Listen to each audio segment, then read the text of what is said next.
Bienvenue à toutes et à tous dans cette nouvelle vidéo, c'est Max, je suis content de vous retrouver.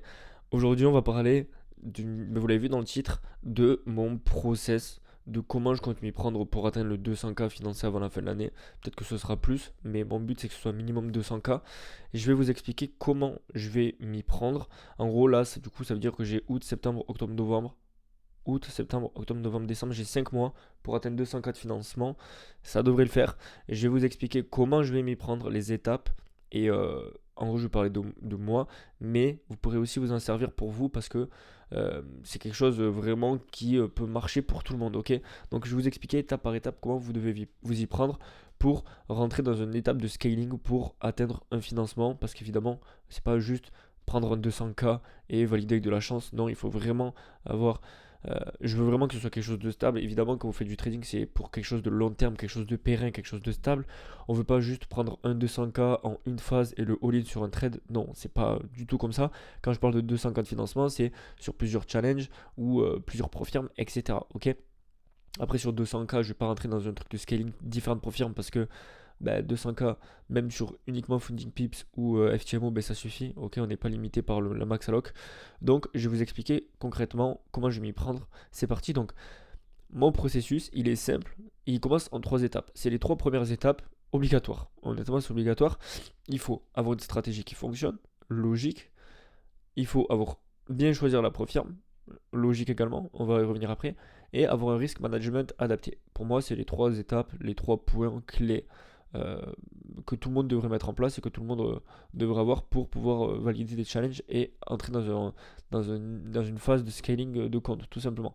Donc, stratégie qui fonctionne, comme vous allez faire, vous allez vous former, ok, évidemment, vous allez vous former avec une personne qui a des résultats, vous allez prendre tout simplement sa stratégie, simple, et vous allez la backtester, avoir 200 data sur cette stratégie, 200 data minimum, pour avoir suffisamment de data et de edge sur votre stratégie, ok, pour savoir qu'est-ce qui fonctionne le mieux pour vous, qu'est-ce qui ne fonctionne pas pour vous, vous allez pouvoir filtrer la stratégie, minimum, vraiment minimum pour pouvoir avoir que ce soit des chiffres cohérents, minimum 100 data, mais plus vous avez de data, plus c'est représentatif. Évidemment, si sur 1000 data, on vous dit que le lundi, vous avez 10% de win rate, c'est beaucoup plus parlant que si on vous dit que sur 10 data, vous avez le lundi 10% de win rate. Ok. Donc, plus vous avez de data, plus les chiffres seront représentatifs. Maintenant, aller à 1000 data, c'est pas forcément utile. Avec le temps, vous l'aurez avec votre journal en réel, en trading réel. Mais niveau backtesting, vous devez avoir minimum entre 100 et 200 data. Ok. Vous allez avoir un edge sur la stratégie. Vous allez pouvoir avoir vraiment, vous allez filtrer. Le backtesting, c'est comme une passoire. Vous allez verser votre stratégie, tout ce qui, le superflu inutile va sortir et vous allez garder vraiment l'essentiel de la stratégie. Ok. Ensuite, le choix de la profirme, il est important. On voit beaucoup de personnes aller sur des profirmes bancales parce qu'elles sont moins chères, il y a des promos, etc. Et même moi, j'en avais fait les frais avec une profirme, bon, je ne dirai pas le nom parce que ça sert à rien, mais voilà.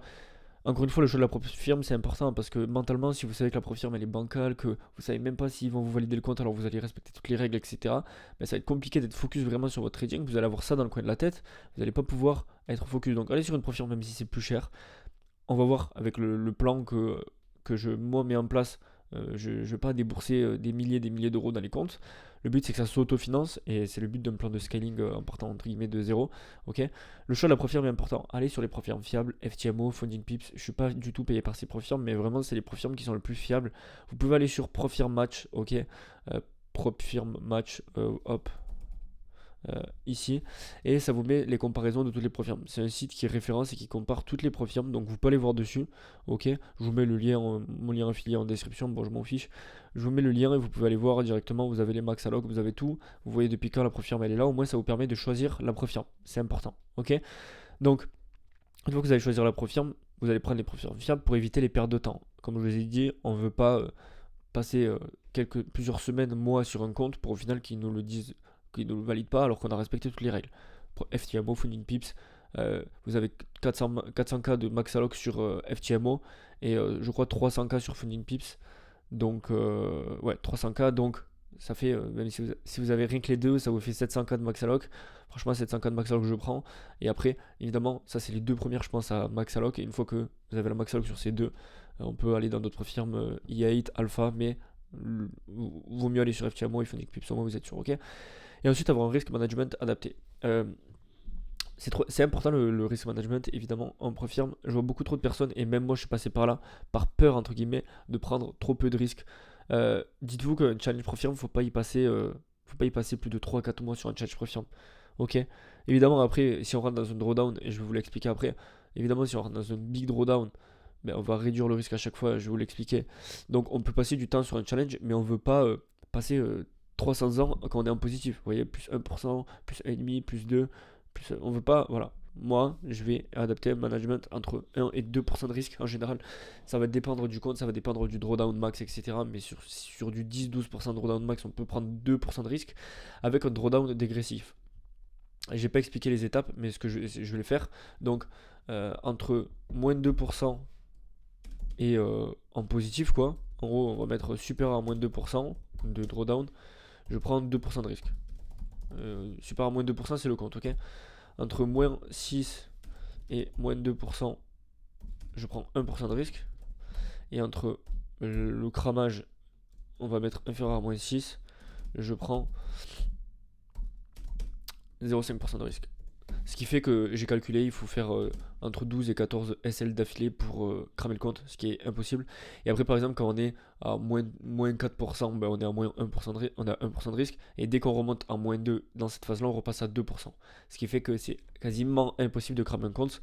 Et pour remonter, ben à chaque fois, on remonte progressivement le risque. Donc, ça, c'est un risk management que j'ai pris, entre guillemets, des traders qui valident des challenges avec un système-là agressif, que ce soit sur le marché français ou autre.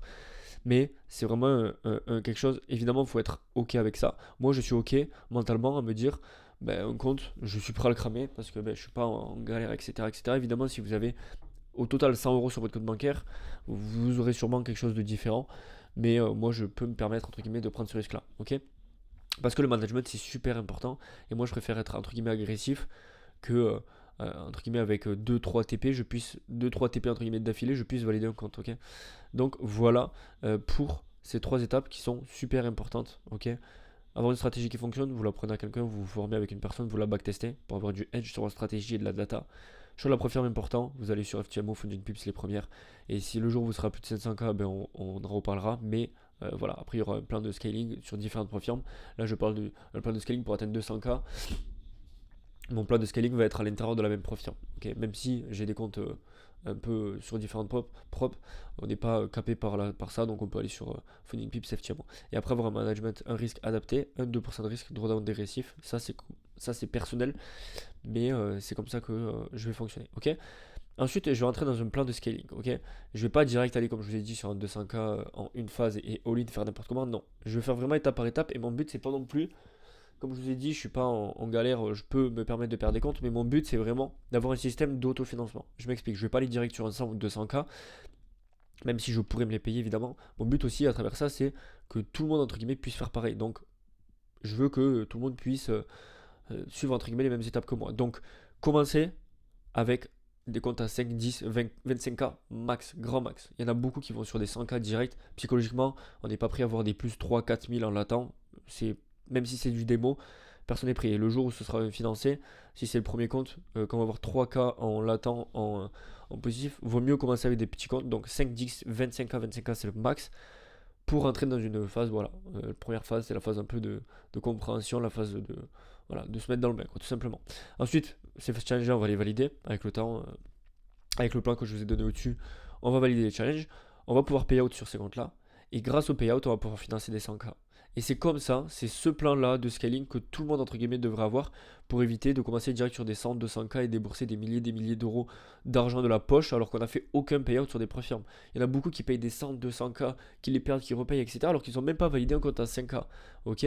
Moi, j'ai validé déjà plusieurs comptes. J'avais des 2 6K, 1 50K. Ok. Donc, après, le 25K, bref, en gros, j'ai validé des comptes et je sais ce que c'est, ok. J'ai pas commencé direct sur des 100, 200K parce que psychologiquement déjà c'est trop dur.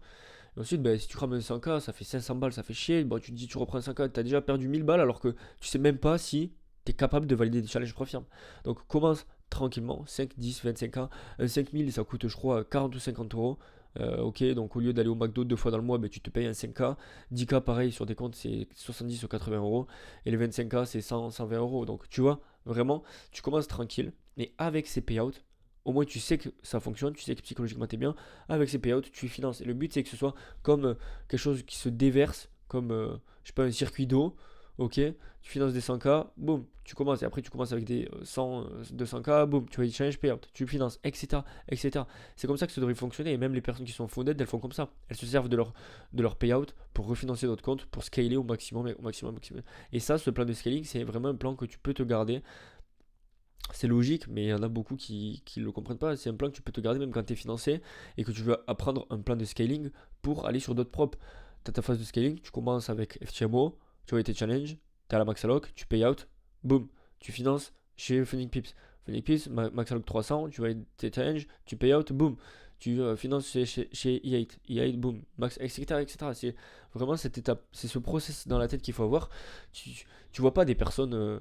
Tu verras jamais personne commencer direct avec des 200K. Évidemment, les personnes rentables, déjà, elles ont déjà des payouts, donc elles peuvent payer des 100, 200K, mais ces mêmes personnes n'ont pas commencé sur des directs des 200 ou 100K, ok. Donc il faut vraiment que tu aies cette étape, que tu prennes le temps, pas vouloir rush le process. Évidemment, moi mon but c'est de financer à 200K, mais je pourrais là acheter un 200K, le valider en 2 semaines si ça se passe bien, que je prends 2-3 bons trades, et me dire ok, ben c'est bon, j'ai atteint l'objectif. Non, je veux vraiment faire un processus, que ce soit viable sur le long terme, et que dites-vous que si vous arrivez à valider 5, 6, 7 challenges profirmes, ben vous serez capable d'en valider 100, 200, même si vous en cramez, etc., etc. Donc le but c'est vraiment que ce soit quelque chose de pérenne et de stable sur le long terme. Ok. Donc voilà, c'est tout pour cette vidéo. Elle a duré à peu près 11 minutes. J'espère que ça vous a aidé. En tout cas, c'est comme ça que moi je vais m'y prendre. Je vais vous faire d'autres vidéos sur l'évolution de mon parcours, etc. Pour le moment, cette semaine, un lundi, un trade, un BE. Comme je vous l'ai dit, j'avais terminé le mois de juillet à 4,5%. Pour le moment, août, ben, ça range, j'attends. Voilà la team, je vous souhaite une très très belle journée, très très belle soirée et on se dit à la prochaine. Ciao.